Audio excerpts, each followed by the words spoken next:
আসসালামু আলাইকুম স্যার। সালাম। স্যার আসসালামু আলাইকুম। ওয়ালাইকুম সালাম। মরিয়ম, কেমন আছো তুমি? জি স্যার, আলহামদুলিল্লাহ আগের চেয়ে বেটার। আলহামদুলিল্লাহ।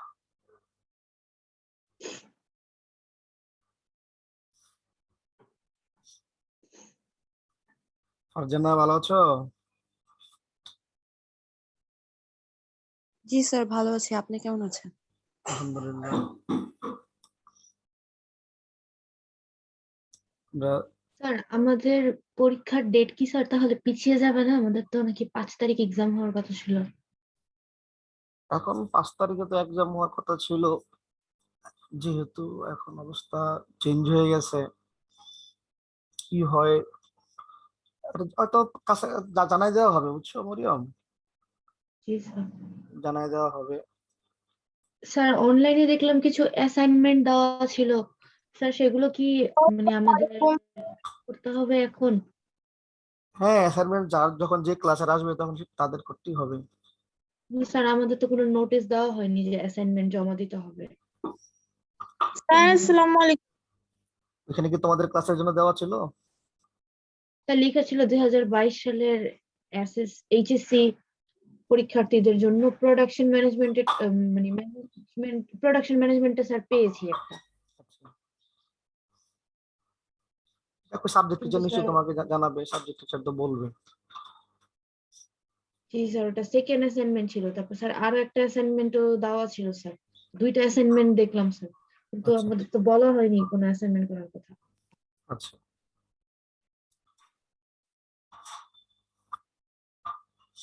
বলবে যিনি যে সাবজেক্টের অ্যাসাইনমেন্ট, নিশ্চয়ই ওই ওই টিচার বলবে তোমাদেরকে সবাই, কেমন? স্যার আচ্ছা, আসসালামু আলাইকুম। ওয়ালাইকুম সালাম। মোমো, ভালো আছো? জি স্যার, ভালো আছে। আপনি ভালো আছেন? আলহামদুলিল্লাহ। আচ্ছা দেখো, আসসালামু আলাইকুম স্যার। ওয়ালাইকুম সালাম। লাইভে আসছো? জি স্যার। Okay. আচ্ছা, আমরা আর্থিক বিবরণী ক্লাস শুরু করেছিলাম, তাই না? তোমরা কি আমার স্ক্রিন দেখতে পাচ্ছো?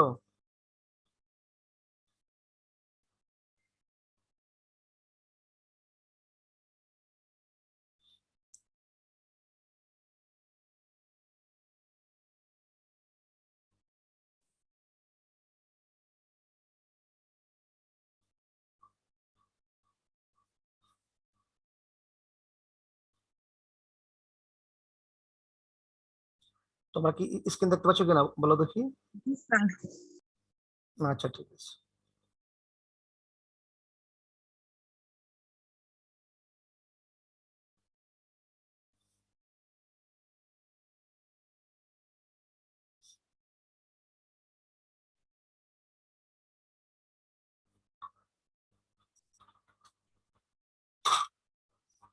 দেখো এখানে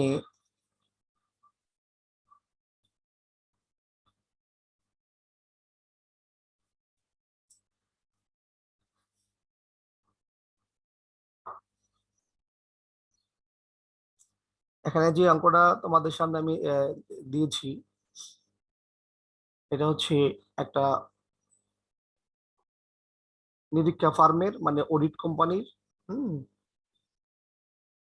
অর্থাৎ আমরা যে দুই ধরনের আর্থিক বিবরণীর কথা বলে থাকি, যে একটা হচ্ছে সেবামূলক প্রতিষ্ঠান আর একটা হচ্ছে আমাদের বাণিজ্যিক প্রতিষ্ঠান।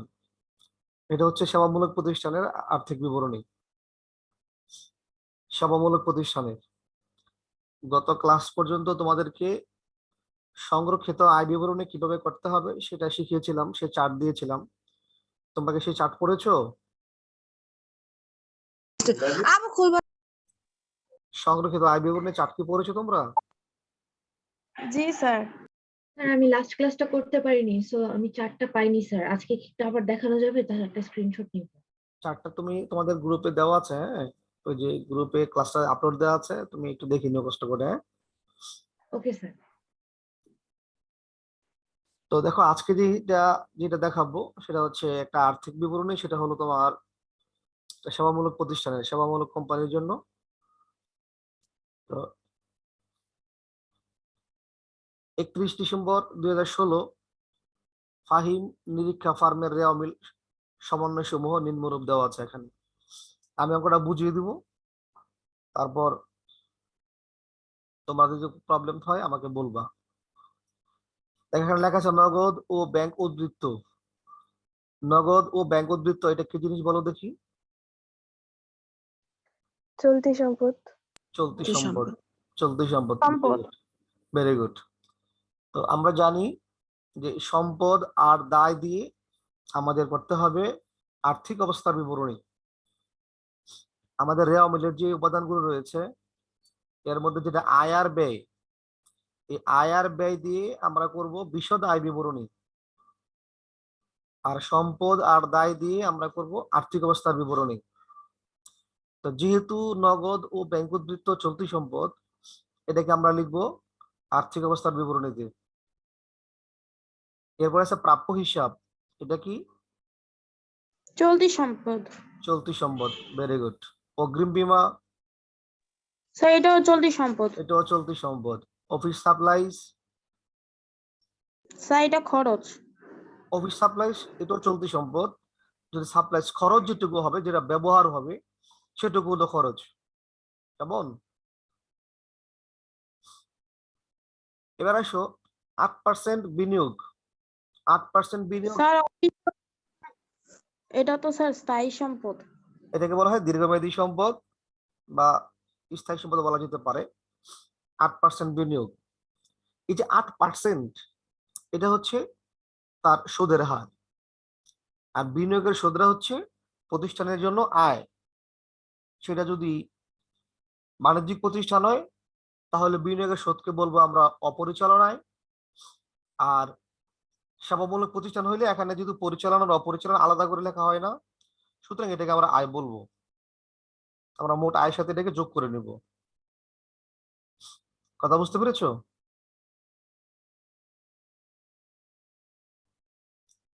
তাহলে এটাকে আমরা বলবো আয়। সাধারণ সঞ্চিতি, সাধারণ সঞ্চিতি এটা হচ্ছে মালিকানা তহবিল বা মালিকানা সত্ত্ব, মালিকানা সত্ত্বের অংশ। এটা আমরা আর্থিক অবস্থার বিবরণীতে লিখে থাকবো। প্রদেয় হিসাব, এটা হলো চলতি দায়। চলতি চলতি দায়, ভেরি গুড। মূলধন, মালিকানা সত্ত্ব। মালিকানা সত্ত্ব। উত্তোলন, মালিকানা সত্ত্ব। মালিকানা সত্ত্ব, ভেরি গুড। সেবা আয়, আয়। আয় এটা বলে আছে আয়, এটা সরাসরি চলে যাবে আমাদের আর্থিক অবস্থার বিবরণীর, মানে বিশদ আয় বিবরণীর আয়ের মধ্যে লিখবো আমরা সেবা আয়। বেতন, চলতি সম্পদ। খরচ। আর জানা খরচ। চলতি স্যার খরচ বেতন বলে, তো কোথায়? চলতি খরচ বলে কোনো খরচ আছে? হ্যাঁ খরচ, স্যার বড় বেতন তো খরচ স্যার। হ্যাঁ খরচ। আমরা বলতে পারি পরিচালন, পরিচালন ব্যয় বলতে পারো, পরিচালন ব্যয়। ঠিক আছে। স্যার উপযোগ খরচ, এটা তো বলে আছে খরচ, এটাও একটা উপযোগ খরচটা কি, কি ধরনের খরচ তোমরা কি জানো? উপযোগ খরচ এটা কেমন খরচ? না স্যার। এটা খেয়াল করো, এটাকে ইংরেজিতে বলা হয় ইউটিলিটি কস্ট। ইউটিলিটি কস্ট বললে আমরা অনেকে চিনবা ইউটিলিটি কস্ট কোনগুলোকে বলা হয়, কিন্তু বাংলাটা আমাদের অনেকে চিনতে হয়তো কষ্ট হয়। ইউটিলিটি কস্ট অর্থাৎ প্রতিষ্ঠানের গ্যাস বিল, পানির বিল, সয়েরেজের বিল, কেমন টেলিফোন বিল, এই সমস্ত যে খরচগুলো রয়েছে, নাগরিক সুযোগ সুবিধার যে ব্যয়গুলো রয়েছে, সেগুলোকে বলা হয় একসাথে ইউটিলিটি কস্ট, বাংলায় বলা হয় উপযোগ খরচ। বুঝতে পেরেছো? জি স্যার। পরে আছে বিজ্ঞাপন খরচ, এটাও খরচ। তাহলে আমরা এখানে খরচ আর আয় পাইলাম অল্প কয়েকটা। এই খরচ আর আয়গুলা দিয়ে আমরা করব বিশদ আয় বিবরণী। সম্পদ আর দায় দিয়ে করব আমরা আর্থিক অবস্থার বিবরণী। তো তোমাদেরকে সংরক্ষিত আয় বিবরণীর যে চার্ট দেওয়া আছে, দেখো সেই চার্টের কোনো উপাদান এখানে নেই। সুতরাং এখানে সংরক্ষিত আয় বিবরণী করার প্রয়োজন নেই, নিশ্চয়ই চাবে না। আচ্ছা, আমরা আসলে সমন্বয় গুলা দেখি। সমন্বয় 1, নিঃশেষিত অগ্রিম বীমা। এটা কে বলতে পারো নিঃশেষিত অগ্রিম বীমা মানে কি? স্যার এটা শেষ হয়ে গেছে, মানে মানে শেষ। অগ্রিমটা থেকে বছরে শেষ হয়ে গেছে, এটা শেষ হয়ে গেছে। এটা খরচ। ভেরি গুড, ভেরি গুড, এটা খরচ। হ্যাঁ মোমো, তোমাকে ধন্যবাদ। নিঃশেষিত, যেটা নিঃশেষ হয়ে যায়, এটা মেয়াদ উত্তীর্ণ হয়ে যায়, মেয়াদ অতিক্রান্ত হয়ে যায়, এরকম বীমাকে বলা হয় নিঃশেষিত বীমা বা মেয়াদ উত্তীর্ণ বীমা। তো নিঃশেষিত বীমার পরিমাণ দেখো 12,000। নিশ্চয়ই দেখো রেওয়া মিলে লেখা ছিল অগ্রিম বীমা 42,000 টাকা লেখা আছে, দেখো রেওয়া মিলে। তাহলে অগ্রিম বীমাকে আমরা জানি সম্পদ, অগ্রিম বীমা হচ্ছে সম্পদ। সেই 42,000 টাকা সম্পদের মধ্যে 12,000 টাকা নিঃশেষ হয়ে গেছে, মানে খরচ হয়ে গেছে, মেয়াদ অতিক্রান্ত হয়ে গেছে। তাহলে অগ্রিম বীমা যদি মেয়াদ অতিক্রান্ত হয়ে যায়, মেয়াদ পার হয়ে যায়, তাহলে আমরা এটাকে বলি খরচ। তখন এই সমন্বয়টার আমাদের জাবেদা লিখতে হয়, যদি জাবেদা দরকার হয় বা জাবেদা চায়, সমন্বয় জাবেদা, তখন আমরা জাবেদা লিখবো এটার বীমা খরচ ডেবিট, অগ্রিম বীমা ক্রেডিট। বীমা খরচ ডেবিট বা বীমা সালামি ডেবিট, অগ্রিম বীমা সালামি ক্রেডিট। কথা বুঝছো না বুঝোনি? জি স্যার। তাহলে আমরা এটা লিখবো কিভাবে? আমরা লিখবো এইভাবে যে বিশদ আয় বিবরণীতে, বিশদ আয় বিবরণীতে আমরা বীমা খরচ নামে লিখবো 12,000 টাকা, বীমা খরচ নামে লিখবো 12,000 টাকা। আর আর্থিক অবস্থার বিবরণীতে চলতি সম্পদের পাশে আমরা অগ্রিম বীমা 42,000 টাকা লিখে সেখান থেকে 12,000 টাকা মাইনাস করে দেব, নিঃশেষিত নামে বা মেয়াদ উত্তীর্ণ নামে অথবা অতিক্রান্ত বীমা নামে আমরা এটা মাইনাস করে দেব। ঠিক আছে?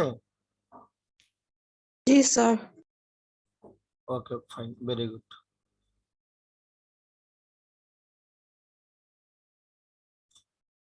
দ্বিতীয় সমন্বয় দেখো, ডিসেম্বরে 31 ডিসেম্বর তারিখে অফিস সাপ্লাইজের পরিমাণ 15,000 টাকা। দেখো রেওয়া মিলে অফিস সাপ্লাইজ ছিল, রেওয়া মিলে অফিস সাপ্লাইজ ছিল 21,000 টাকা। আর 31 ডিসেম্বর তারিখে নাকি অফিস সাপ্লাইজ আছে 15,000 টাকা। বলো তো এই বিষয়ে তোমাদের কি কি বলবা তোমরা?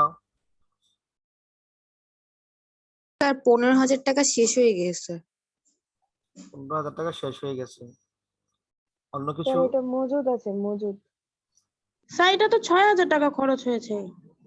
6,000 টাকা খরচ হয়েছে, হ্যাঁ মোমো একদম রাইট। এখানে 15,000 টাকা মজুদ রয়েছে, মানে ছিল 21,000 টাকা, 21,000 টাকার মধ্যে এখন আছে 15,000 টাকা, আর বাকি 6,000 টাকা খরচ হয়ে গেছে। বাকি 6,000 টাকা কি হয়ে গেছে? খরচ হয়ে গেছে। ঠিক আছে? জাবেদা বলতে পারবা? একজন জাবেদা বলো দেখি এটার। অফিস সাপ্লাইজ খরচ হিসাব ডেবিট, অফিস সাপ্লাইজ হিসাব ক্রেডিট। Very good. কয় টাকা? 6,000 টাকা। 6,000 টাকা, রাইট। Okay fine. তো আমরা যখন আর্থিক অবস্থার বিবরণী করব, তখন আর্থিক অবস্থার বিবরণী করার সময় আমরা বিশদ আয় বিবরণীতে সাপ্লাইজ খরচ নামে লিখবো এখানে 6,000 টাকা। আর আর্থিক অবস্থার বিবরণীতে আমরা সম্পদ পাশে অফিস সাপ্লাইজ 21,000 টাকা লিখে সেখান থেকে সাপ্লাইজ খরচ 6,000 টাকা মাইনাস করে দিব। তখন খরচ হিসেবে সম্পদ হিসেবে থাকবে আর 15,000 টাকা। স্যার আমরা ডাইরেক্ট অ্যামাউন্ট লিখতে পারবো না, আর্থিক অবস্থা বিবরণীতে মাইনাস করে করে লিখতে হবে? হ্যাঁ, ডাইরেক্টও লিখতে পারবো, মাইনাস করেও দেখাতে পারবো। ঠিক আছে? জি স্যার, বুঝেছি। Very good. দেখো 3 নম্বরে লেখা আছে অফিস সরঞ্জামের অবচয় 10,000 টাকা। এটা তো তোমরা সবাই পারো। অফিস সরঞ্জামের অবচয় 10,000 টাকা ধরতে বলা হয়। সাধারণত সমন্বয়ে বলা থাকে অফিস সাপ্লাইজের 10%, 15% বা 6% অবচয় ধার্য করতে বলা থাকে, কিন্তু এখানে সে পার্সেন্টেজটা না দিয়ে এখানে সরাসরি বলা আছে অবচয়ের পরিমাণ 10,000 টাকা। সুতরাং তোমাকে এখানে আর অবচয় বের করতে হবে না, অবচয়টা বের করে দেওয়া আছে, তুমি সরাসরি অবচয় লিখবা 10,000 টাকা। কেমন? আয়কর পরিশোধ কিন্তু হিসাবভুক্ত হয়নি 5,000 টাকা, এইটা তোমাদের একটু হয়তো প্রবলেম হতে পারে। বলো, আয়কর পরিশোধ কিন্তু হিসাবভুক্ত হয়নি, এটা স্যার এটা খরচ। এটা খরচ।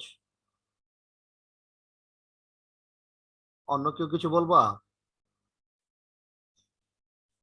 স্যার এটা উত্তোলন। উত্তোলন, জান্নাত। লাইবা?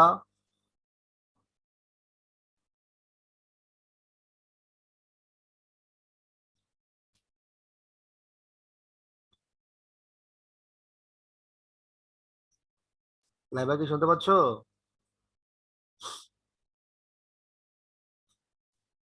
হ্যাঁ জান্নাত, তোমাকে ধন্যবাদ। এটা উত্তোলন, হ্যাঁ মোমো, এটা হচ্ছে উত্তোলন। কেন উত্তোলন?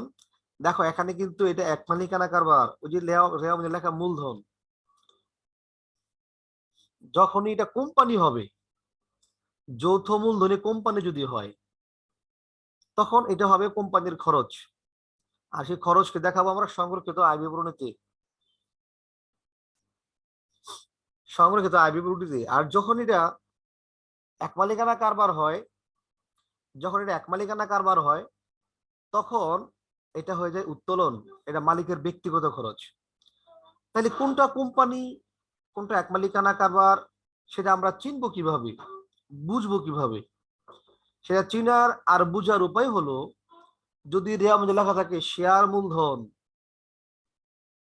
কি মূলধন লেখা থাকবে? শেয়ার মূলধন, তখন এটা লেখা থাকবে, বুঝতে হবে এটা কোম্পানি, এবং উপরে লেখা থাকবে কোম্পানির নাম লেখা থাকবে, অমুক প্রাইভেট লিমিটেড, অমুক পাবলিক লিমিটেড।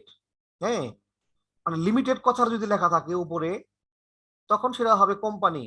আর মূলধনের জায়গায় লেখা থাকবে শেয়ার মূলধন, তখন সেটা হয়ে যাবে কোম্পানি।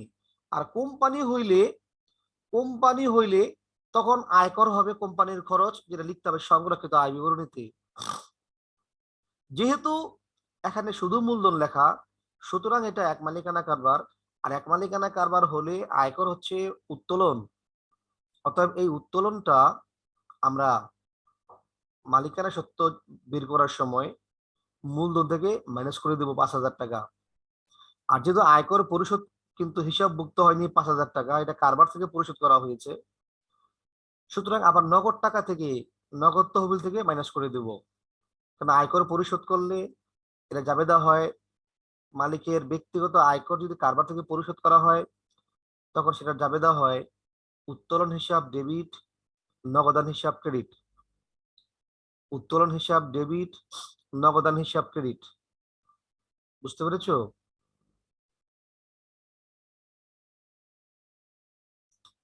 তাহলে এটা কাজ কি হবে? এটা মূলধন থেকে মাইনাস করব, আর হচ্ছে আমরা নগদ থেকে মাইনাস করে দেব। বলো, কথা ক্লিয়ার? জি স্যার। Okay fine. দেখো সর্বশেষ যে সমন্বয়টা দেওয়া আছে এখানে, নিরীক্ষা কার্য সম্পাদন কিন্তু বিল এখনো পাওয়া যায়নি 45,000 টাকা। কে বলতে পারবা এটা কি হবে? স্যার তারা কি সেবা দিয়েছে? সেবা দিয়েছে। তাহলে এটা স্যার এটা দেনাদার অথবা প্রাপ্য হিসাব। এটা প্রাপ্য হিসাব। প্রাপ্য হিসাব বলতে পারো, এবং প্রাপ্য সেবা আয়ও বলতে পারো, অনাদায়ী সেবা আয়ও বলতে পারো। কেমন?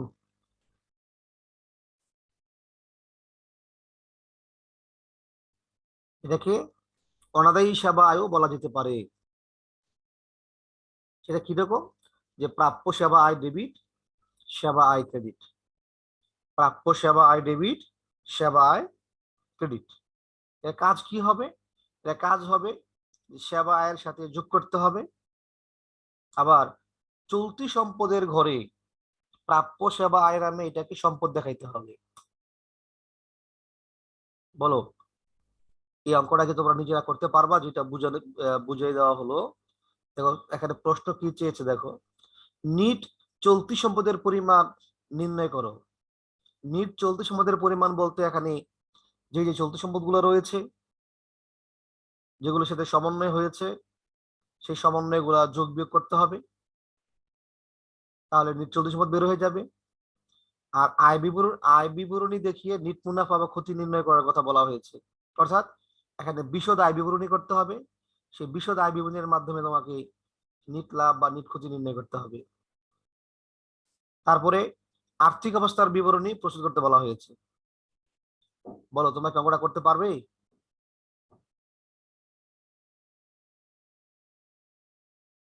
কথা বলো। জান্নাত, জি স্যার। মামা পারবা? জি স্যার। মরিয়ম?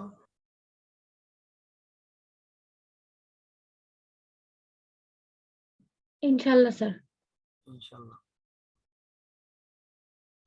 তারপরেও তোমরা তো নিজেরা চেষ্টা করবাই, তারপরেও তোমাদের একটু হেল্প হওয়ার জন্য আমি কাজটা করে দেখিয়ে দিচ্ছি। দেখো কিভাবে করবা। নিট চলতি সম্পদের পরিমাণ নির্ণয় করতে বললে এরকম 3 কলামের একটা ঘর আঁকবা। সেই 3 কলামের ঘর এঁকে সেখানে প্রথমে আছে নগদ ও ব্যাংক উদ্ধৃত্ত, যেখান থেকে আয়কর পরিশোধ করা হয়েছিল সেই অলিখিত আয়কর পরিশোধটা মাইনাস করে দিবা। এটা একটা গেল। তারপরে প্রাপ্য হিসাব আছে এখানে, যেটাকে আমরা দেনাদার বলি। সে প্রাপ্য হিসাব থেকে অলিখিত সেবা, যেটা নিরীক্ষা সেবা দেওয়া হয়েছে, যার বিল এখনো পাওয়া যায়নি, সেটাকে আমরা যোগ করে দিব, নাম হচ্ছে অলিখিত সেবা। তাহলে প্রাপ্য হিসাবের সাথে এটা যোগ করতে হবে, তাহলে তুমি পেয়ে যাবা প্রাপ্য হিসাব। এরপর অগ্রিম বীমা ছিল, সে অগ্রিম বীমা থেকে নিশেষিত বীমা, যেটা নিশেষ হয়ে গেছে, এটা মেয়াদ উত্তীর্ণ হয়ে গেছে, সেটাকে মাইনাস করে দিব। তখন আমরা যেটা থাকবে নিট থাকবে। অফিস সাপ্লাইজ ছিল 21,000 টাকা, সে অফিস সাপ্লাইজ থেকে যেটা খরচ হয়েছে খরচটা মাইনাস করে দিব, তাহলে 15,000 টাকা থাকবে। আর বিনিয়োগের যে সুদ ছিল, বিনিয়োগের সুদ এখনো পাওয়া যায়নি। আচ্ছা এখানে একটা ভালো প্রশ্ন আছে, এই যে বিনিয়োগের সুদ পাওয়া যায়নি কথাটা বললাম আমরা, বিনিয়োগের সুদ পাওয়া যায়নি বুঝবো কিভাবে? যদি স্যার সমন্বয় উল্লেখ না থাকে। সমন্বয়ে উল্লেখ না থাকে। ফারজানা? 8% বিনিয়োগের সুদ তো দিয়ে দিছে। কোথায় দিয়ে দিয়েছে? স্যার এই যে 8% বিনিয়োগ। হ্যাঁ, এই সুদটা যে পাই নাই এখনো, বকে আছে, এই বকেটা বুঝবো কিভাবে যেটা বকে আছে, এটা অনাদায়ী আছে, এটা বুঝার উপায় কি জান্নাত?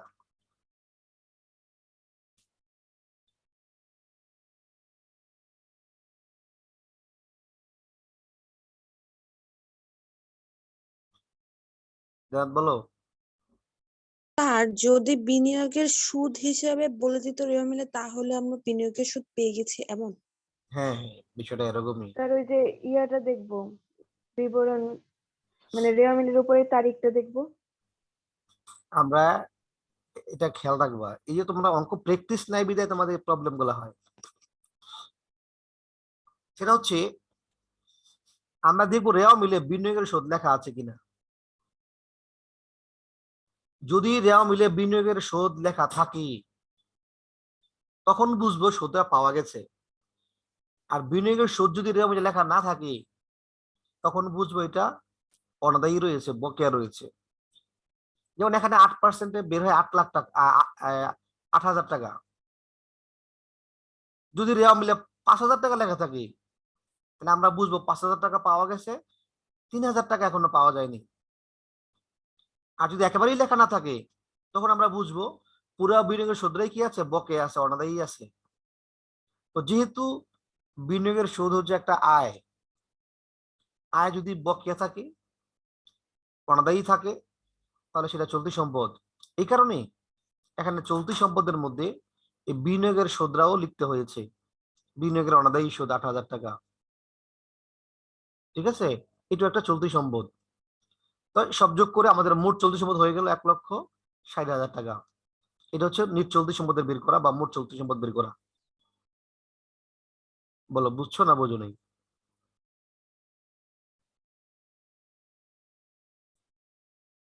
খ নাম্বারে তোমাকে বলা হয়েছে আয় বিবরণী করতে বলা হয়েছে। এখানে নাম লিখবা, অঙ্কের তারিখ লিখবা, যে সমাপ্ত বছরের জন্য কথাটা ব্যবহার করবা তারিখের মধ্যে। এরপরে সেবা আয়, সেই সেবা আয়ের সাথে তুমি অলিখিত সেবা আয়, যেটা সেবা দিয়েছি কিন্তু এখনো পাওয়া যায়নি, এটা যোগ করবা। বিনিয়োগের সুদ, এটা একটা আয়, এটা যোগ করবা। তাহলে মোট আয় পেয়ে গেলাম আমরা 2,08,000 টাকা। সেখান থেকে আমরা ব্যয়গুলো ম্যানেজ করে দেব, যেমন বেতন, উপযোগ খরচ, বিজ্ঞাপন খরচ, বীমা খরচ, অফিস সাপ্লাইজ খরচ, অফিস সরঞ্জামের অবচয়। আচ্ছা, এটা কি ধরনের আয় বিবরণী বলো দেখি একজনে? এই আয় বিবরণীর নাম কি?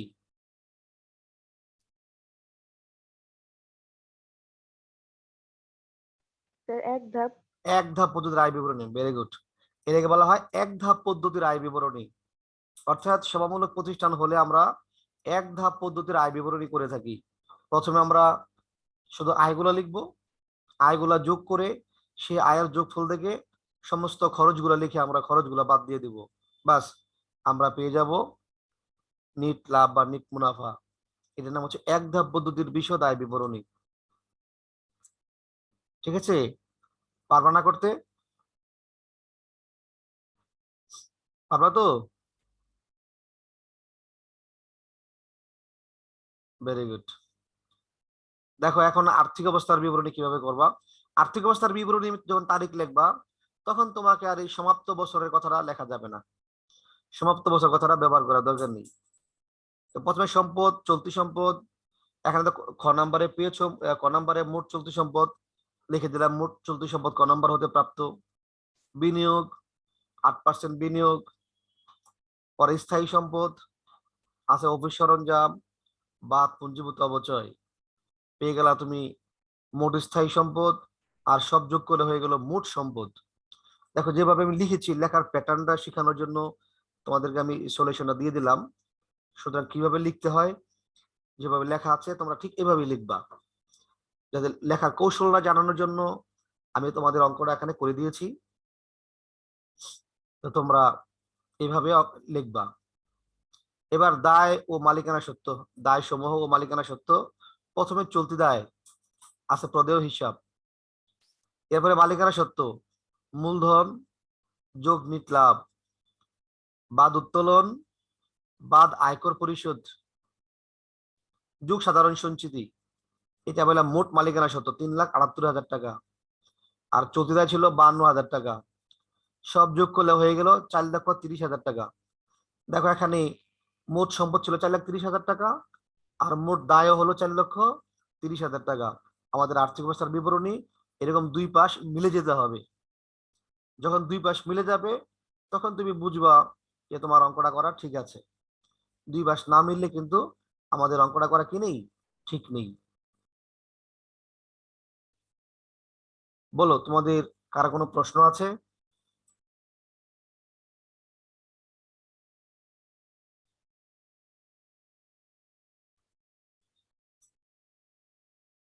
আচ্ছা, তোমাদের কার কোনো প্রশ্ন আছে কি?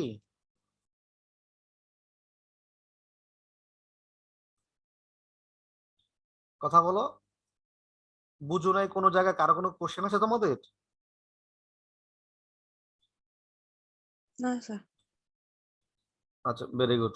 তাহলে এই অঙ্কটা নিজেরা করবা। দেখো আমি অঙ্কটা আরেকবার দেখাচ্ছি, রেওয়া মিলটা। এই অঙ্কটা তোমার নিজেরা করবা। আমি তো এখন দেখাইলাম, তারপর নিজেরা করবা। নিজেরা করলে তোমাদের প্রবলেমটা সলভ হবে, নিজেরা প্র্যাকটিস করবা। ঠিক আছে? তা যদি প্রবলেম না থাকে, কোনো কোশ্চেন না থাকে, তাহলে আজকে ক্লাস এখানেই শেষ করবো তোমাদেরকে ধন্যবাদ দিয়ে। হ্যাঁ, স্যার আসসালামু আলাইকুম। ওয়ালাইকুম সালাম রহমতুল্লাহ। আসসালামু আলাইকুম স্যার। ওয়ালাইকুম সালাম রহমতুল্লাহ। ঠিক আছে, থ্যাংক সবাই ইউ ভালো স্যার। থেকো। সবাইকে ধন্যবাদ। আর মরিয়ম ক্লাস করিও কেমন? এখন তো ইনশাআল্লাহ স্যার। এখন তো ঘরে বসে ক্লাস করতে পারছো, অতএব এখন তার সমস্যা নেই, ক্লাসগুলো করবা। জি স্যার। Okay, thank you.